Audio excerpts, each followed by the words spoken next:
为达到了没说到底撇得比啦。您狗狗没事吧？请你做一下自我介绍。请你做一下自我介绍。请你就是别看呀个，做一下看哪里了吧？自我介绍，狗狗看哪没事吧？明白撇了为达了去哪里？你为什么想当服务员？你为什么想当服务员？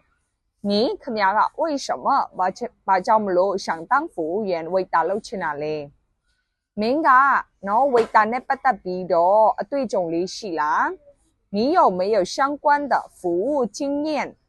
你有没有相关的服务经验？你看呀个有没有是啦相关的服务经验？喏，为达呢不得比的对种里是啦。明个家咯。ရေရှည်မင်းကကြတော့ဘလောက်ကြာကြာအလုပ်လုပ်နိုင်တာလဲရေရှည်လားဒါမှမဟုတ်ရေတိုလား你能工作多久是长期还是短期你能工作多久是长期还是短期你ခင်ဗျားက能ဆိုလုပ်နိုင်တယ်工作多久ဘလောက်ကြာကြာလုပ်နိုင်တာလဲ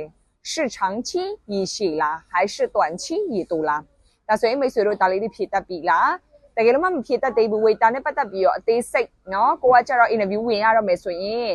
ဘာမှမရသေးဘူးပေါ့နော်အဲ့ဒါဆိုရင်တော့တင်တန်းကျောင်းမှာပေါ့နော်လဲတန်းဖြစ်ဖြစ်တာမွေဖြစ်ဖြစ်အပြင်တင်တန်းကျောင်းမှာလာပြီးတော့အသေးစိတ်မြင်မြန်စုံစမ်းလို့ရပါတယ်တင်ကြားမှုပုံစံလေးတွေကိုလာကြည့်လို့ရတယ်ဝေတာနဲ့ပတ်သက်ပြီးတော့စပုံမှုအခုနဲ့ပတ်သက်ပြီးတော့